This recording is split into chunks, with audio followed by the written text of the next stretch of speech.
दोस्तों नमस्कार, मैं हूं आपके साथ आपका दोस्त पुनीत। और कैसे हैं आप? उम्मीद करता हूं कि बिल्कुल ठीक ठाक होंगे, मज़े में होंगे। और देश में कोरोना का कहर जारी है, तो इस कहर से अपने आप को बचाए रखिए, सुरक्षित रखिए, क्योंकि आप सुरक्षित रहेंगे तो देश चल सकेगा, समाज चल सकेगा। इसलिए ज़रूरत ना हो तो घरों से बाहर ना निकलिए, कोई काम हो तो घरों से बाहर ना निकलिए, और अगर निकलना भी पड़े तो मास्क पहन कर निकलिए, अपना चेहरा ढक कर निकलिए, सैनिटाइज अपने आप को करते रहें, हाथ धोते रहें, ताकि आपका बचाव हो सके। कॉमेडी कलर्स आप सुनते हैं रेडियो उड़ान पर, मेरे यानी पुनीत के साथ। और आज है शुक्रवार और मैं हो चुका हूं एक बार फिर से आपके लिए ये प्रोग्राम लेकर। और आप रेडियो उड़ान को अपना फीडबैक दे सकते हैं हमारी वेबसाइट www.radioudan.com पर, या हमारी mail@radioudan.com या radioudan@gmail.com पर भी आप अपना फीडबैक दे सकते हैं। हमारे यूट्यूब चैनल को सब्सक्राइब कीजिए, जहां से आप रेडियो उड़ान के प्रोग्राम से रिलेटेड लेटेस्ट अपडेट्स हासिल कर सकते हैं, और हमारे कम्युनिटी कलर्स जैसे प्राइम शोज को लाइव सुन सकते हैं। हमारा यूट्यूब चैनल www.youtube.com/रेडियो उड़ान, हमारा फेसबुक पेज लाइक कीजिए www.facebook.com/रेडियो उड़ान, और इसके साथ साथ हमारे व्हाट्सएप ग्रुप्स में जुड़कर भी आप अपने फीडबैक दे सकते हैं। बहरहाल आपके फीडबैक्स हमें समय समय पर मिलते भी रहते हैं, और उन्हीं फीडबैक्स और सजेशंस के मुताबिक हम अपने प्रोग्राम्स को और अपने इवेंट्स को तैयार किया करते हैं। हमें बहुत ज़्यादा खुशी होती है जब आप हमें अपने सजेशंस और फीडबैक्स देते हैं। और इसके साथ साथ हम आपको ये भी बता दें कि आप हमारे प्रोग्राम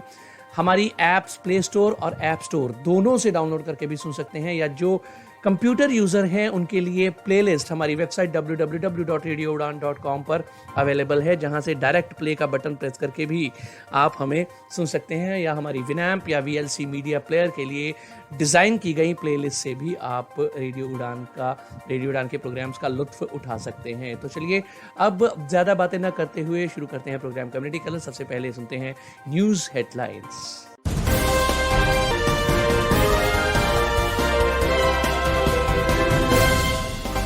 कोर्ट ने एक महिला को दी 30 सप्ताह में गर्भपात की अनुमति, बच्चा मानसिक रूप से दिव्यांग। मानसिक रूप से बीमार लोगों के लिए कोविड का इलाज देने में जगह जगह आ रही नजर खामियां और नीतियों में दुराव। मानसिक रूप से दिव्यांग 3 न्यूरोडाइवर्स युवकों ने बनाई इंक्लूसिव कोविड-19 वेबसाइट। और राजस्थान में चलाए जाएंगे special vaccination drives for persons with disability. तो न्यूज हेडलाइंस के बाद वक्त एक छोटे से ब्रेक का। ब्रेक के बाद वापस आऊंगा डिटेल्ड न्यूज बुलेटिन के साथ। सुनते रहिए programme community colours only on radio Udan, a flight of life. आओ चले आओ,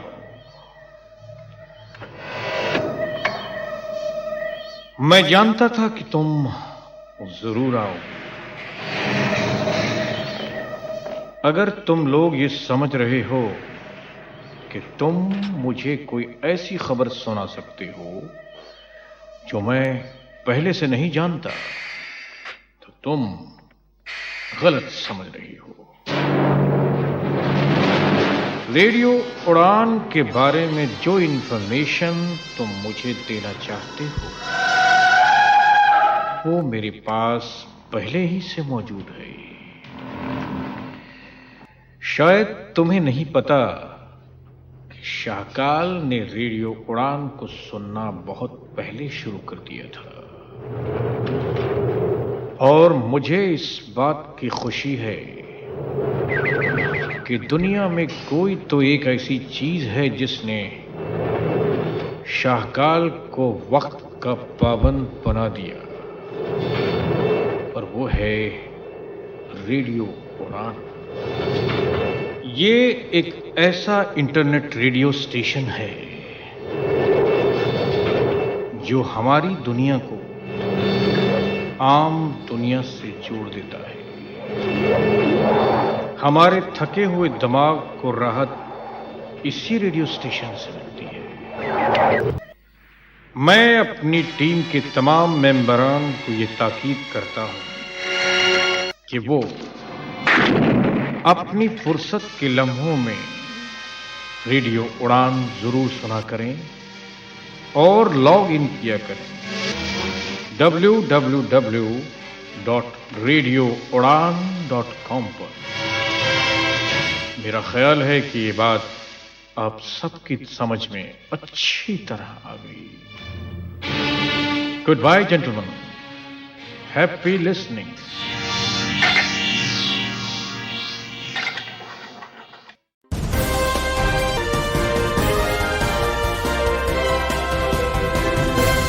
welcome back to your own favourite show comedy colours only on radio Udan flight of life में हाजिर हो चुका हूं आपका दोस्त पुनीत। ब्रेक के बाद और न्यूज हेडलाइंस हो चुकी हैं और अब आइए चलते हैं डिटेल्ड न्यूज बुलेटिन के साथ गौरी की ओर। मानसिक रूप से बीमार लोगों को कोविड का इलाज देने के लिए जगह जगह नजर आ रही है नीतियों में खामियां और दुर्व्यवहार। दोस्तों देश भर में ऐसे कई मामले होंगे जो रिपोर्ट नहीं किए गए हैं। किसी मानसिक रोगी को कोविड हो जाने के बाद उन्हें अलग वार्ड या स्पेशल डॉक्टर्स तथा ट्रेन्ड स्टाफ की कमियों का सामना करना पड़ रहा है। ऐसे मरीजों के घर वाले अक्सर मेडिकल कॉम्प्लिकेशंस की वजह से उनकी घर पर देखभाल नहीं कर सकते हैं। जनरल वार्ड में भर्ती ये पेशेंट्स अक्सर मास्क हटाकर फेंक देते हैं या हिंसक हो जाते हैं। बिगड़ी हुई समझ और स्मृति भ्रंश वाले मरीजों को समय समय पर दवा पिलाना भी कई बार मुश्किल हो जाता है। आमतौर पर कोविड वार्ड के अंदर का माहौल असामान्य होता है।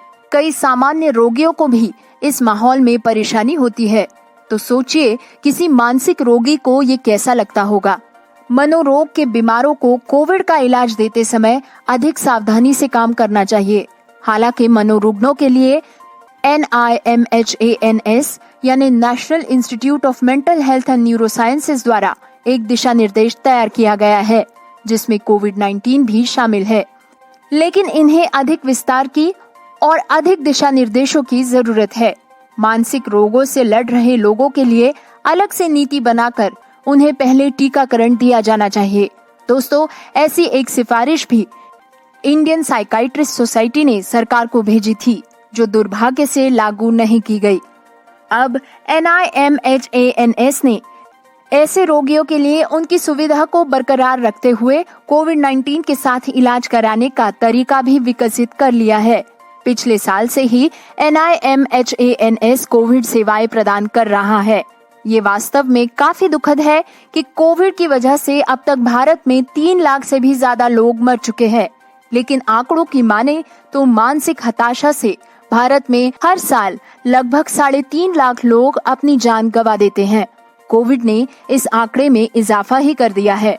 असंख्य लोगों को कोविड के चलते मानसिक तनाव को सहना पड़ रहा है।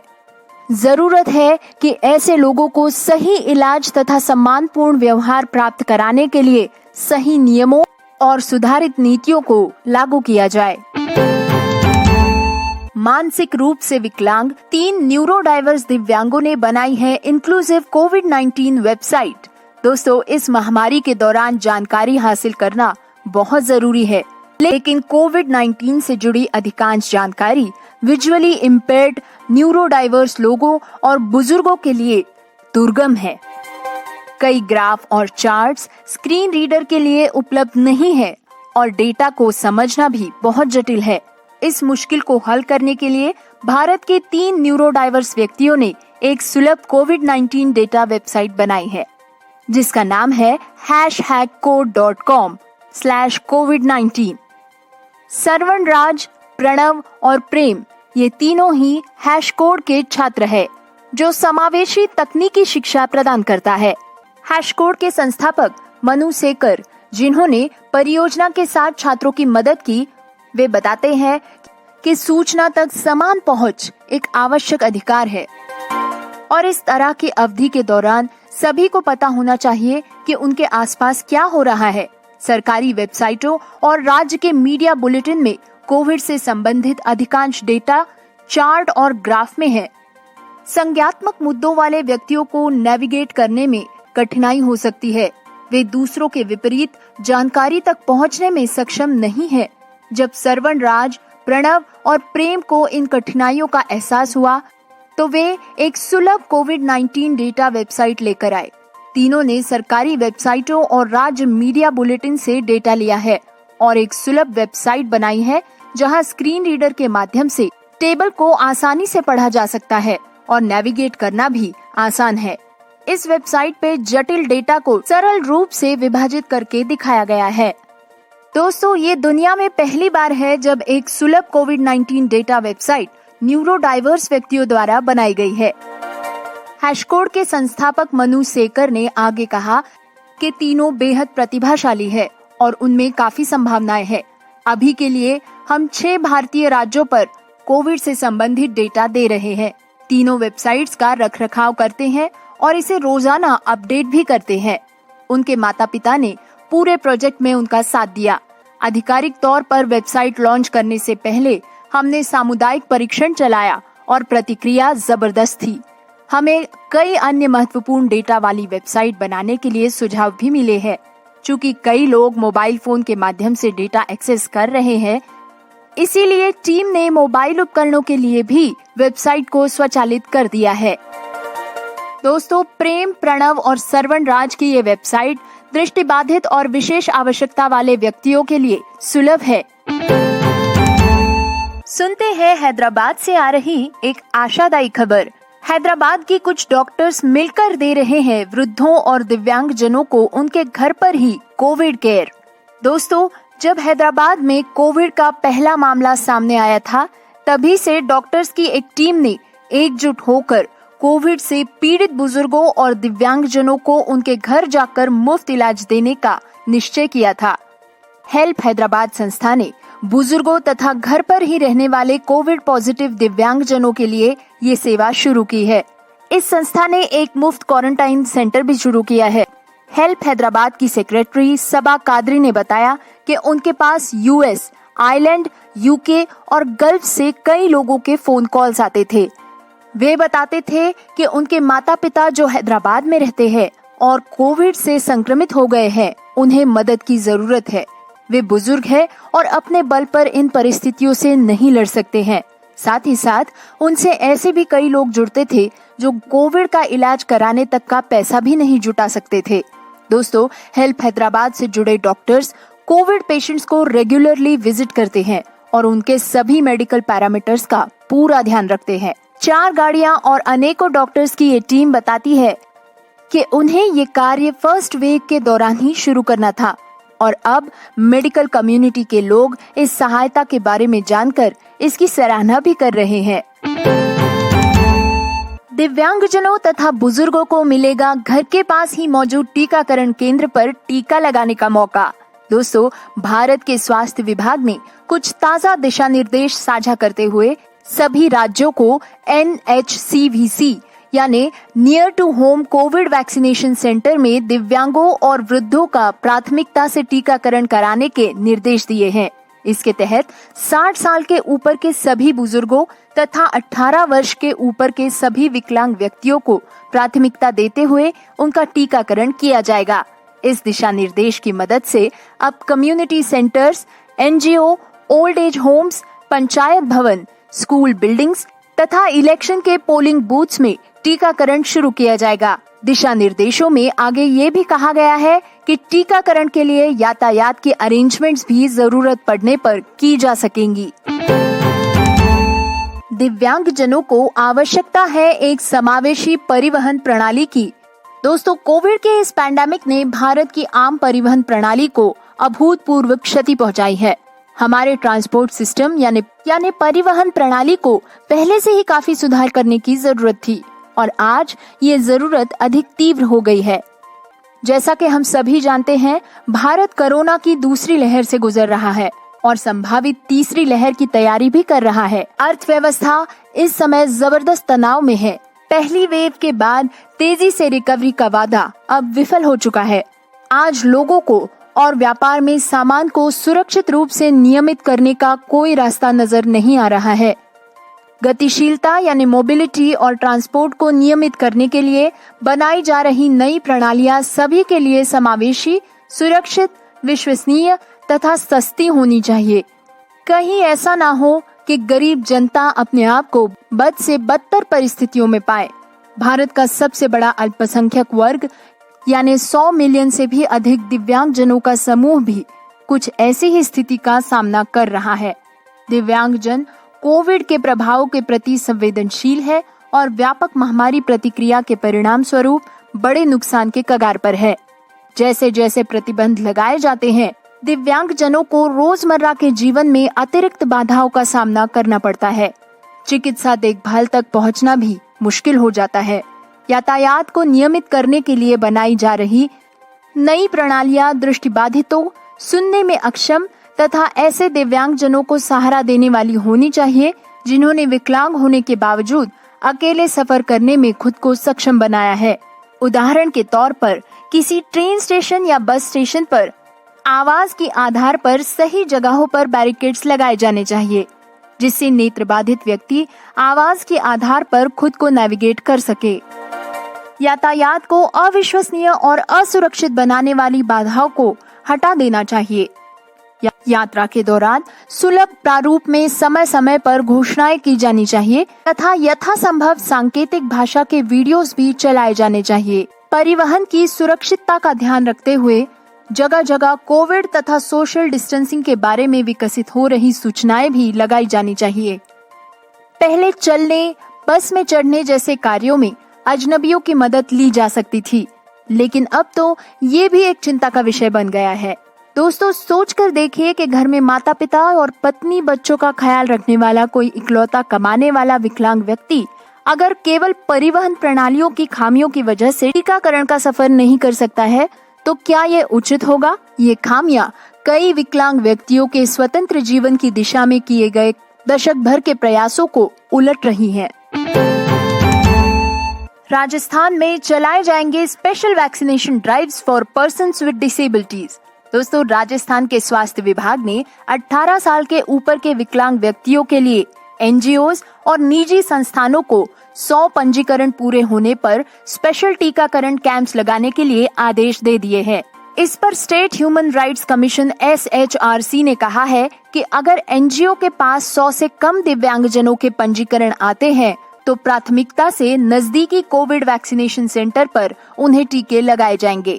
ये आदेश राज्य के सारे ही chief medical and health officers को तथा district reproductive and child health officers को भी दिए गए हैं। दोस्तों, एक रिपोर्ट की माने तो पूरे राजस्थान में लगभग 21 लाख दिव्यांगजन रहते हैं। दिव्यांग अधिकार महासंघ के वाइस प्रेसिडेंट श्री हेमंत भाई गोयल ने कहा कि उनके पिटीशन के आधार पर ह्यूमन राइट्स कमीशन ने ये नोटिस जारी की है। राजस्थान में सभी 21 वर्गों के दिव्यांगजन मौजूद है जो अपने कामों के लिए दूसरों पर निर्भर करते हैं, इसीलिए इनकी इन्फेक्शन की रिस्क भी बढ़ जाती है। आइए अब सुनते हैं कि देश भर में दिव्यांगजनों को टीकाकरण कराने के लिए कौन सी मुश्किलों का सामना करना पड़ रहा है। भारत में 26 मिलियन लोग एक या एक से ज्यादा विकलांगताओं का शिकार है। अपने घरों में कैद कई दिव्यांगजन टीकाकरण कराना चाहते हैं, लेकिन इनमें से ज्यादातर लोग घर से बाहर निकलकर अपने स्वास्थ्य को जोखिम में नहीं डालना चाहते हैं। एक एनजीओ के स्वयंसेवक मनोज कटारिया बताते हैं कि मुंबई लॉकडाउन की वजह से आसपास के कई नेत्रहीन परिवार भीख मांगने पर मजबूर हो गए हैं। लोगों में टीकाकरण को लेकर कोई जागरूकता नहीं है। उनके पास तो घंटों टीकाकरण केंद्र पर कतार में खड़े होने का साधन या क्षमता भी नहीं है। IIT बॉम्बे के एक नेत्रहीन छात्र टोनी कुरियन ने अपना अनुभव साझा करते हुए कहा कि कोविन रजिस्ट्रेशन की प्रक्रिया डिसेबल्ड फ्रेंडली नहीं है तथा इससे जुड़े स्क्रीन रीडर्स भी अनुकूल नहीं है। कैप्चा भी दृष्टिबाधित लोगों के लिए उपलब्ध नहीं है तथा कोविन साइट बार बार क्रैश होती रहती है। दोस्तों, भारत में accessibility consulting and assistive technology firm barrier break ने #कोविड एक्सेसिबिलिटी बग बाउंटी शुरू किया है। ये दुनिया भर में कहीं से भी कोविड वेबसाइट्स और मोबाइल ऐप पर एक्सेसिबिलिटी बग सबमिट करने की एक पहल है ताकि दिव्यांगजनों को वायरस, टीकाकरण तथा उपचार संबंधी जानकारी प्राप्त हो सके। क्लिनिकल साइकोलॉजिस्ट और कॉर्पोरेट फैसिलिटेटर दिव्यांशु गनात्रा ने कहा कि गरीबी और विकलांगता का अपना ही एक नाता होता है। ज्यादातर लोगों के पास स्मार्टफोन्स नहीं है। टीकाकरण केंद्रों में भीड़ की वजह से कई लोग इसकी उम्मीद छोड़ चुके हैं। महाराष्ट्र सरकार ने घर घर टीकाकरण के अभियान की एक विफल कोशिश की। केवल मुंबई के 75 वर्ष से ऊपर के नागरिकों को घर पर ही टीका देने की मांग की जा रही है। केरल सरकार ने विकलांग लोगों के लिए मानदंडों में ढील दी है, जो अब केवल अपने विकलांगता प्रमाण पत्र के साथ पंजीकरण कर सकते हैं। तमिलनाडु में दिव्यांगजनों के लिए अलग थलग काउंटर्स बनाए गए हैं। ABBF यानी एडवेंचर्स बियॉन्ड बैरियर्स फाउंडेशन ने दिव्यांगजनों के परिवारों को मदद की है। इन्होंने व्हाट्सएप तथा अन्य सोशल मीडिया पर टीकाकरण के लिए जागरूकता बढ़ाई है। दोस्तों, टीकाकरण से जुड़ी समस्याओं को हटाने के लिए एक्टिविस्ट कुछ मांग कर रहे हैं, जिनमें शामिल है विकलांग व्यक्तियों को प्राथमिकता की सूची में शामिल करना, टीकाकरण मुफ्त में देना, घरेलू टीकाकरण केंद्र में विकलांग जनों के लिए अलग थलग काउंटर्स, दिव्यांगों और उनके केयरटेकर्स के लिए मिस्ड कॉल द्वारा पंजीकरण की अनुमति, दिव्यांग जनों के लिए संस्थानों में टीकाकरण। डिटेल्ड न्यूज बुलेटिन अभी जारी है, लेकिन वक्त एक छोटे से ब्रेक का है। ब्रेक के बाद वापस आते हैं और लौट कर आऊंगा। डिटेल्ड न्यूज बुलेटिन कंटिन्यू रहेगा, तो सुनते रहिए प्रोग्राम कम्युनिटी कलर्स सिर्फ रेडियो उड़ान पर। पहले मैं बहुत परेशान था, स्टाइलिश खो गया है, क्या करूं? व्हाइट केन चाहिए, अब किसको कहूं कि दिल्ली से लेके आए। बट थैंक्स टू सक्षम, अब सक्षम ने लॉन्च किया है ब्लाइंड पर्सन्स के लिए ऑनलाइन शॉपिंग पोर्टल। आप हर कोई वो प्रोडक्ट जो ब्लाइंड के लिए है एक क्लिक में मंगवा सकते हैं। आज ही लॉग इन करें www.saktek.in SAKTEK या कॉल करें 011-4241-1015। आप ईमेल कर सकते हैं info@saktek.in। मैं दिलराज कौर, प्लेबैक सिंगर, बात कर रही हूँ आपसे। आप रेडियो उड़ान सुन रहे हैं। I am Dilraj Kaur and you are listening to Radio Udan. For more info, log on to www.radioudan.com. Download our app from Google Play Store and do not forget to follow us on social media platforms and subscribe to us on our YouTube channel, Radio Udan.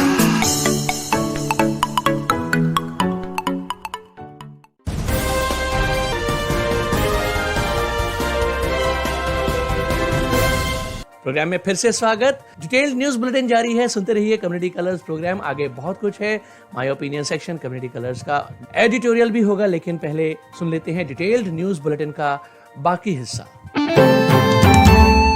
Court ने एक महिला को दी है 30 सप्ताह में गर्भपात करने की अनुमति, बच्चा मानसिक रूप से विकलांग। आइए जानते हैं इस मामले को विस्तार से। दरअसल कोर्ट ने दुर्लभ मस्तिष्क के विकार वाले भ्रूण की देरी से गर्भपात करने की एक महिला को इजाजत दे दी है।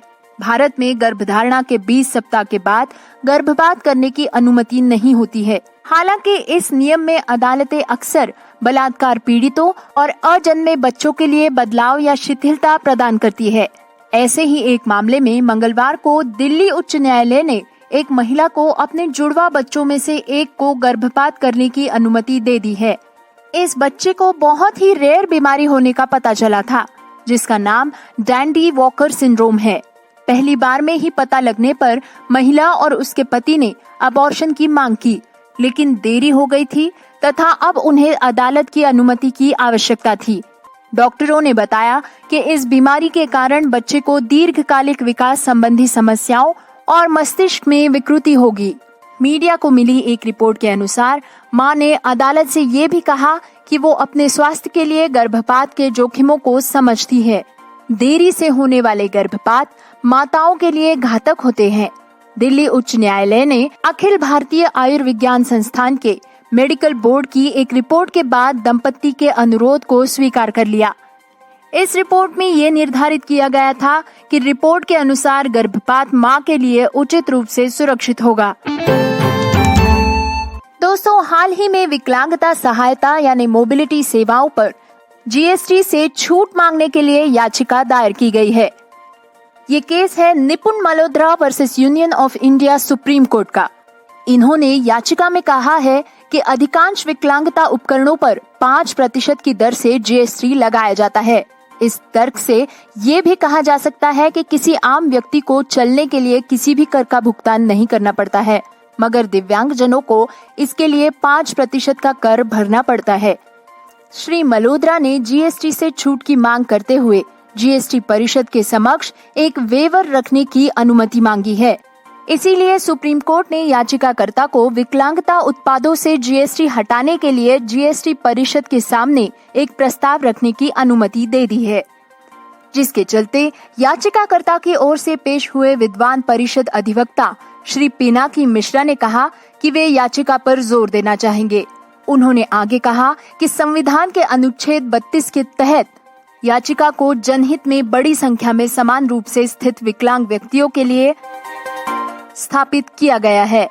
दिव्यांगों को चलने फिरने के उपकरणों पर कर का सामना करना पड़ता है, जो एक अन्यायकारक बात है और इसे रद्द कर देना चाहिए। दोस्तों, न्यूज हुक में दिव्यांगजनों के द्वारा कारों की खरीद पर दी जा रही जीएसटी रियायतों पर आधारित एक लेख प्रसिद्ध किया गया है। आइए इसे सुनते हैं विस्तार से। वित्त मंत्रालय और मिनिस्ट्री ऑफ हेवी इंडस्ट्रीज द्वारा विकलांग व्यक्तियों के लिए निर्देशित किया गया है कि गाड़ी की खरीद पर रेनॉल्ट इंडिया उन्हें 18% की जीएसटी छूट देगा। 30 सितंबर 2019 को वित्त मंत्रालय की अधिसूचना के बाद जीएसटी रियायतें अब न केवल अनुकूलित कारों के लिए उपलब्ध है, बल्कि कार के स्वचालित तथा बिना किसी अनुकूलन वाले संस्करणों के लिए भी उपलब्ध है। साथ ही साथ बाजार दर पर वाहन खरीदने के लिए और बाद में जीएसटी रिफंड करने के लिए आवेदन करने की व्यवस्था को भी स्थगित कर दिया गया है। दिव्यांगजनों को जीएसटी रियायतों का लाभ उठाने के लिए वाहन खरीदने से पहले ही आवेदन देना होगा तथा मिनिस्ट्री ऑफ हेवी इंडस्ट्रीज को आवश्यक दस्तावेजों के साथ प्रमाण पत्र की मांग करनी होगी। इस प्रमाण पत्र का उपयोग करने वाले दिव्यांग व्यक्तियों को कार की खरीद पर 28% तक की जीएसटी और लागू उपकर के बजाय केवल 18% जीएसटी और कोई उपकर नहीं देना होगा। 22 अक्टूबर 2020 को सरकार ने गाड़ी के रजिस्ट्रेशन के दस्तावेजों में ओनरशिप को स्पष्ट रूप से शामिल करने के लिए मोटर वाहन नियमों में कुछ सुधार किए थे, जिससे विकलांग कार खरीदारों को मदद मिलेगी। केंद्रीय मोटर वाहन नियम 1989 के तहत पिछले नियमों में ओनरशिप के प्रकारों में विकलांग व्यक्तियों को दर्शाया नहीं जाता था, जिसकी वजह से उनके लिए विभिन्न सरकारी योजनाओं का लाभ उठाना भी मुश्किल हो जाता था। 21 अप्रैल 2020 को दिव्यांग खरीदारों के लिए जीएसटी वेवर और अन्य लाभों के नियमों को रिवाइज किया गया है। इसके तहत 40% और उससे अधिक स्थायी विकलांगता वाले व्यक्ति, ऑर्थोपेडिक रूप से अक्षम व्यक्ति जीएसटी में छूट का लाभ उठा सकते हैं। जीएसटी छूट का प्रमाण पत्र इस्तेमाल करने पर कोई उपकर नहीं लगेगा। ये प्रमाण पत्र 3 महीनों के लिए वैध होगा तथा इसे जारी करने में 4 सप्ताह का समय लग सकता है। वाहन खरीदने के समय सावधानी से कुछ समय पहले ही जीएसटी रिफंड लाभ के लिए आवेदन कर दे। आवेदन करने के लिए www.dhi.nic.in पर विजिट करें। कई दिव्यांगजन कार को उपयोगी ना पाते हुए अनुकूलित 2 पहिया वाहन को पसंद करते हैं।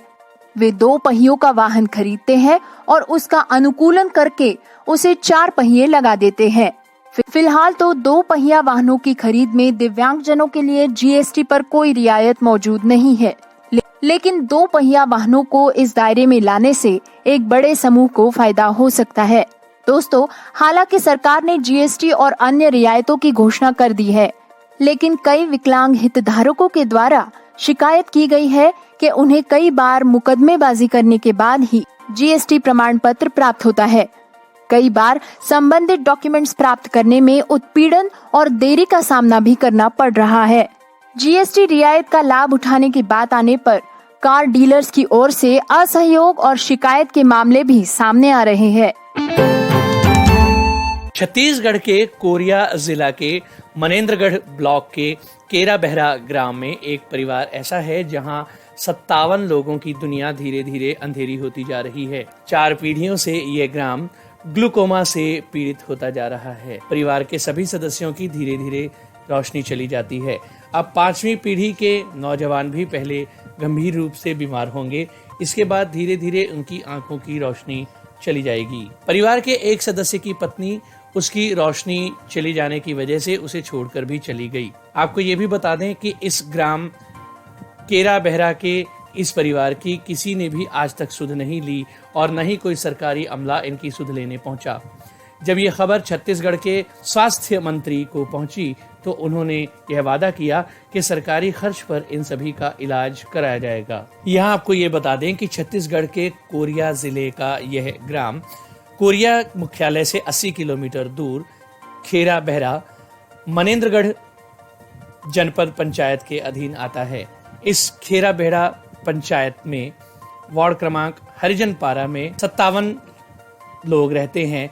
यहाँ एक ही परिवार के लोग 14 अलग अलग छोटे छोटे परिवारों में बट गए हैं। एक समाचार पत्र में छपी खबर के हवाले से आपको बता दें कि इस वार्ड में 27 नाबालिगों और 30 युवाओं बुजुर्गों की संख्या शामिल है। इस ग्राम व परिवार के बुजुर्गों ने रोते रोते पत्रिका के संवाददाताओं से कहा कि बाबूजी, हमारी 4 पीढ़ियां वंशानुगत ग्लूकोमा से पीड़ित हो चुकी हैं व 5वीं पीढ़ी गंभीर रूप से बीमार होने के बाद ग्लूकोमा से पीड़ित होने जा रही है। हमारी इस पीढ़ी की आंखों की रोशनी बचा लीजिए, ऑपरेशन में उनकी सहायता कीजिए। इस परिवार के लोगों व अन्य ग्रामीणों का कहना है कि आज तक कोई सरकारी अमला व कोई भी इन लोगों की सुध लेने नहीं आया है। संतोष नाम के एक युवक जिनकी उम्र 30 वर्ष है, उन्होंने बताया कि सिर दर्द होने के बाद जब उन्होंने डॉक्टर से अपना चेकअप कराया तब तक वो पूरी तरह देख पाते थे, लेकिन ऑपरेशन के बाद अब उन्हें 10 फीट तक भी पूरा दिखाई नहीं देता। उन्होंने बताया कि आंखों की रोशनी चले जाने के बाद उनकी पत्नी मायके में रहने लगी है और जब किसी को भी पता चलता है कि किसी इस परिवार में विवाह करने वालों की आंखों की रोशनी चली जाती है तो इस परिवार में कोई भी रिश्ता लेकर नहीं आता। जम्मू से एक अच्छी खबर सुनने को आ रही है, जहां विशेष रूप से सक्षम बच्चे, जिन्हें दिव्यांग बच्चे कहा जाता है, को पढ़ाने के लिए अध्यापकों को ऑनलाइन तैयार किया जा रहा है। NIEPID के सहयोग से समग्र शिक्षा द्वारा 10 दिन की इस वर्कशॉप यानी कार्यशाला में ऐसे 100 शिक्षकों को तैयार किया गया जो बौद्धिक रूप से अक्षम या ऑटिज्म से पीड़ित बच्चों को पढ़ा सकेंगे। अब समग्र शिक्षकों की मदद से प्रदेश के सभी शिक्षकों को प्रशिक्षित किया जाएगा ताकि यदि कोई दिव्यांग बच्चा किसी विद्यालय में दाखिला लेता है तो उसे उक्त विद्यालय के शिक्षक ही पढ़ा सकें व उसे किसी प्रकार की समस्या का सामना न करना पड़े। दिल्ली के नैब इंस्टीट्यूट में for persons with disability special vaccination drive के लिए स्पेशल वैक्सीन सेंटर बनाया गया है, जहां दिल्ली NCR के for persons with disability vaccination करवा सकते हैं। रजिस्ट्रेशन के लिए आपको व्हाट्सएप या ईमेल के जरिए संपर्क करना होगा। याद रहे कि रजिस्ट्रेशन करवाते समय प्रतिभागियों को अपना नाम, एज और मोबाइल नंबर प्रदान करना होगा। रजिस्ट्रेशन के समय उनके लिए आधार कार्ड या कोई दूसरी आईडी प्रूफ और certificate for persons with disability दिखाना जरूरी होगा। लगाए जाने वाले वैक्सीन का नाम बाद में बताया जाएगा। यहाँ आपको ये भी बता दें कि वैक्सीनेशन रजिस्ट्रेशन के बाद भी वैक्सीनेशन की कोई गारंटी इस स्पेशल सेंटर में नहीं दी जा रही है, क्योंकि कुछ हालात में ये ड्राइव पोस्टपोन या वेन्यू चेंज भी किया जा सकता है। आपको ये भी बता दें कि इस सेंटर में रजिस्ट्रेशन सिर्फ फर्स्ट डोज के लिए ही किया जाए। आपको ये बता दें कि सेकंड डोज के लिए इस वैक्सीनेशन सेंटर में रजिस्ट्रेशन नहीं कराया जा सकेगा। रजिस्ट्रेशन के लिए आप व्हाट्सएप नंबर पर संपर्क कर सकते हैं 9212319671 या आप ईमेल भी कर सकते हैं helpline@napdelhi.in पर। यहाँ आपको ये बता दें कि आप इस स्पेशल ड्राइव में रजिस्ट्रेशन के अलावा official CoWIN vaccine app registration के जरिए भी वैक्सीन प्राप्त करने का प्रयास करें। यहाँ आपको ये भी बता दें कि वैक्सीनेशन में रजिस्ट्रेशन के बाद वैक्सीन लगवाने के लिए ट्रांसपोर्टेशन का इंतजाम प्रतिभागियों को स्वयं करना होगा।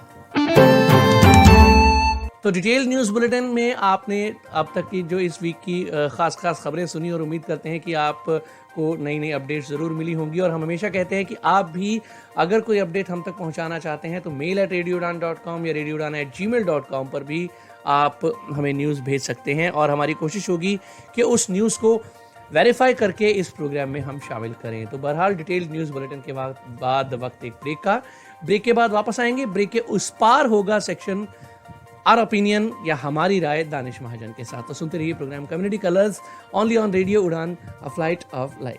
ओफो मम्मा, आप कहाँ जा रही हो? मुझे बहुत सारा मीनिंग भी समझ में नहीं आ रही, मैं कैसे करूँगी? ओफो बेटा, आपको पता है ना कि ऑफिस जाने का टाइम है। प्लीज बेटा, मैं शाम को आकर आपको पूरी इंग्लिश पढ़ा दूंगी, सब चीज समझा दूंगी। ओके बेटा? मम्मा भी चले गए, पापा भी चले गए, भैया भी नहीं है। अब मैं अपना इंग्लिश का होमवर्क कैसे करूँगी? अगर मुझे इंग्लिश के वर्ड्स आते तो मैं सारा होमवर्क कर लेती, पर मैं अब किससे पूछूं? ये परेशानी सिर्फ रिया को नहीं, उन सारे लोगों को होती है जिनकी इंग्लिश की वोकैबुलरी थोड़ी सी कमजोर है। आपकी वोकैबुलरी को और भी स्ट्रॉन्ग बनाने के लिए आज ये दिव्या लेकर आ रही है वोकैबुलरी डोज। तो हर गुरुवार शाम 7 से 8 बजे और हर शुक्रवार दोपहर 2 से 3 बजे तो अपनी इंग्लिश की कमजोरी को दीजिए एक नई पहचान। On your radio Udan, a flight of life.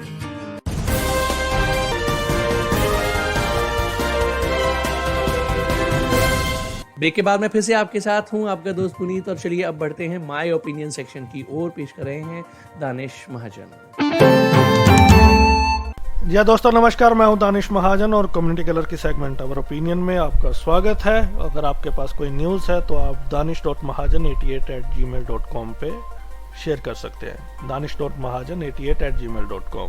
दो बड़ी डेवलपमेंट हुई है इस बार। एक तो एनडीटीवी इंडिया में डॉक्टर सुजाता का ओपिनियन छपा है जिसमें ये बताया गया है कि यूनाइटेड किंगडम में स्टडीज हुई हैं ईएनटी डॉक्टर्स द्वारा, और इंटरनेशनल जर्नल ऑफ ऑडियोलॉजी उसमें भी ये छपा है। कुछ लोगों पे रिसर्च हुई है और यूएसए में भी रिसर्च चल रही है।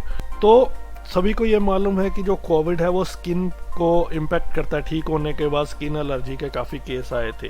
अब इनमें बात की गई है कि कोविड के कारण एक स्टडी कहती है कि ठीक होने के बाद 13% लोगों में ये पाया गया कि उनकी जो सुनने की शक्ति है वो कम हुई है, या उसमें आवाज़ चालू हो गई है। तो हेयरिंग लॉस के जो काफ़ी केसेस हैं वो बढ़ गए हैं, जिस पे ज़्यादा बात नहीं हो रही है।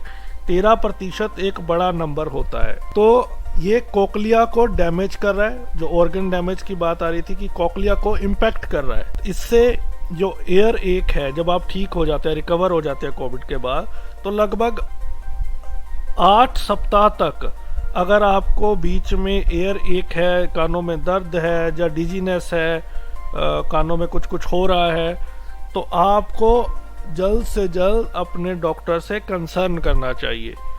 ये कोविड स्टडी में आया है कि ये एक बड़ी प्रॉब्लम उभर के आई है, लेकिन इस पे बात बहुत कम हो रही है। तो इसके ऊपर भी बात करना ज़रूरी है। आप एनडीटीवी का ये ओपिनियन पढ़ सकते हो, बहुत ही प्यारा लिखा है और मुझे बहुत खुशी होती है जब कोई मेन स्ट्रीम मीडिया डिसेबिलिटी के ऊपर ओपिनियन कवर करता है।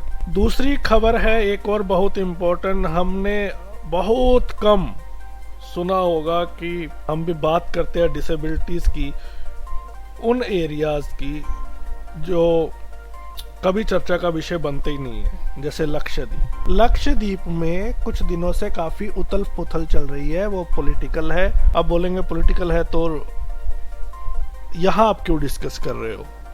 उसका जो इम्पैक्ट है वो पर्सन्स विद डिसेबिलिटीज़ पे भी है।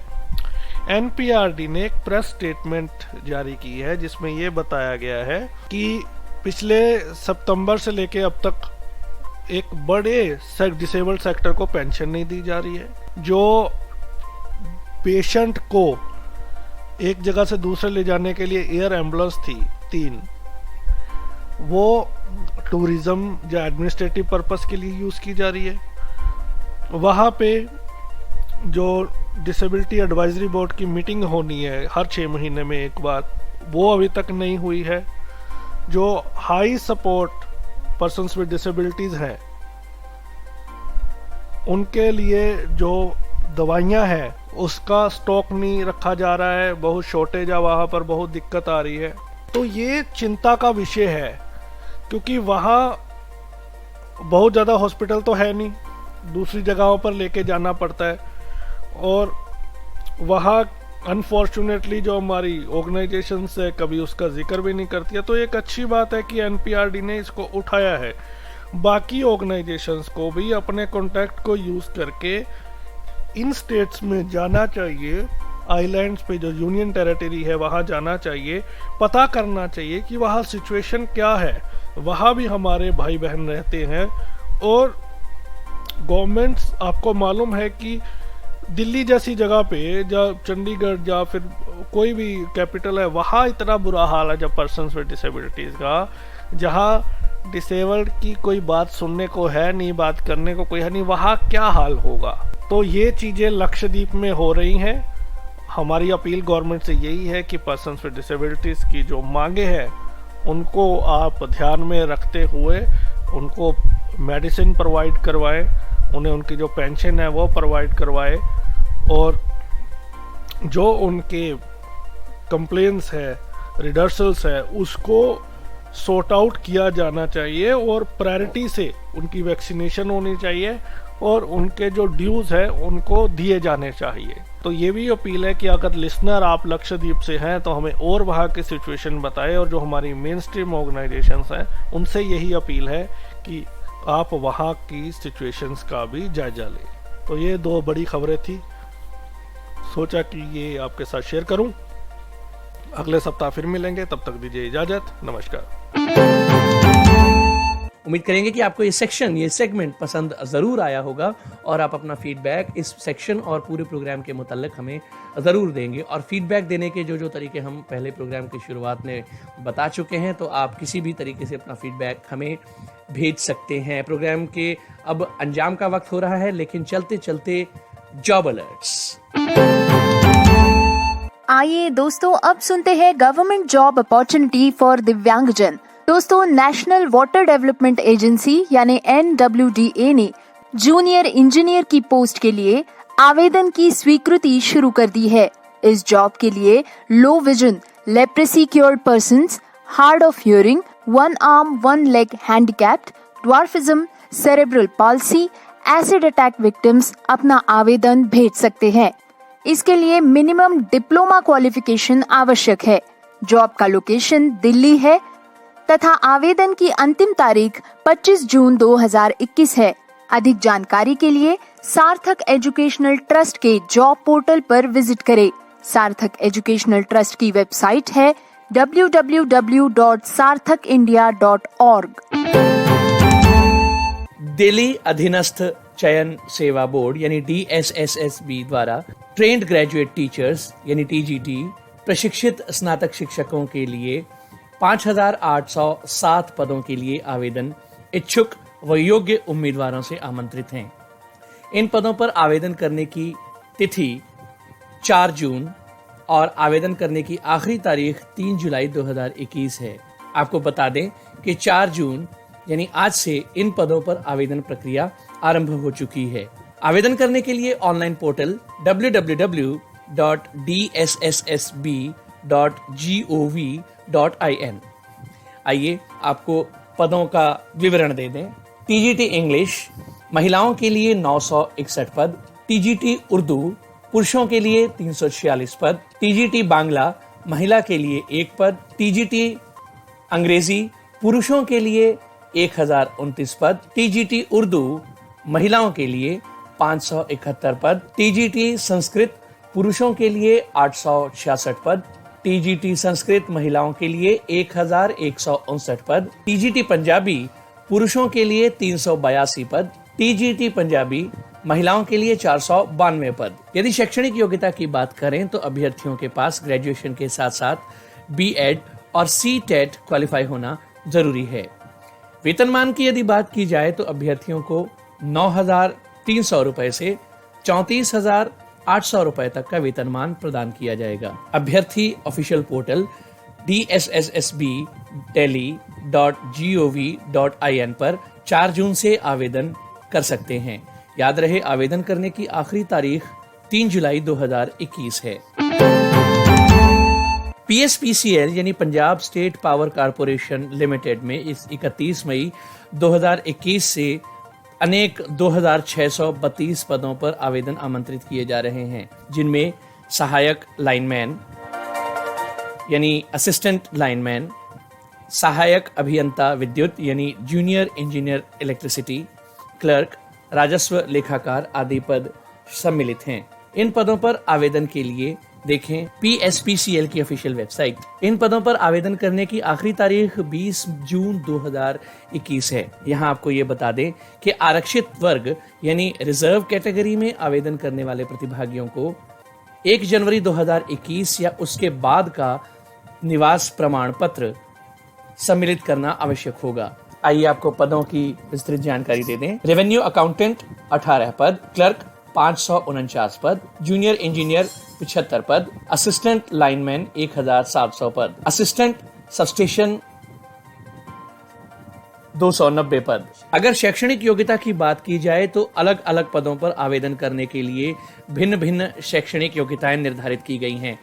इसलिए सभी को यह परामर्श किया जाता है कि वे पूरा नोटिफिकेशन एडवर्टाइजमेंट जरूर पढ़ लें। यदि शुल्क की बात की जाए तो दिव्यांग और SC को छोड़कर सभी के लिए 944 रुपए और दिव्यांग व SC के लिए 590 रुपए शुल्क निर्धारित किया गया है। इन पदों पर भर्ती की यदि प्रक्रिया की बात की जाए तो पहले प्रारंभिक परीक्षा, इसके बाद मुख्य परीक्षा यानी प्रिलिमिनरी और मेंस एग्जामिनेशन, इसके बाद वेटिंग लिस्ट जारी की जाएगी और आखिर में डॉक्यूमेंट अटेस्टेशन करवाया जाएगा। तिथियों की बात कर लेते हैं। आवेदन 31 मई 2021 से आरंभ किए गए हैं।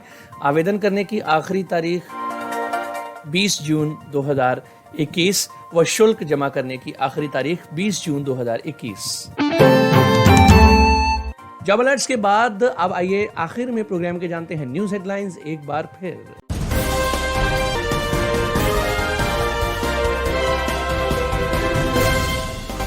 कोर्ट ने एक महिला को दी 30 सप्ताह में गर्भपात की अनुमति, बच्चा मानसिक रूप से दिव्यांग।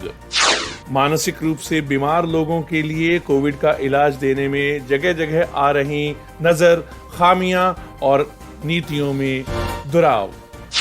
मानसिक रूप से दिव्यांग 3 न्यूरोडाइवर्स युवकों ने बनाई इंक्लूसिव कोविड-19 वेबसाइट। और राजस्थान में चलाए जाएंगे special vaccination drives for persons with disability. तो इसी के साथ मुझे यानी पुनीत को आज का प्रोग्राम खत्म करने की दीजिए इजाजत। बाय बाय, गुड नाइट, शब्बा खैर, जय हिंद, जय भारत।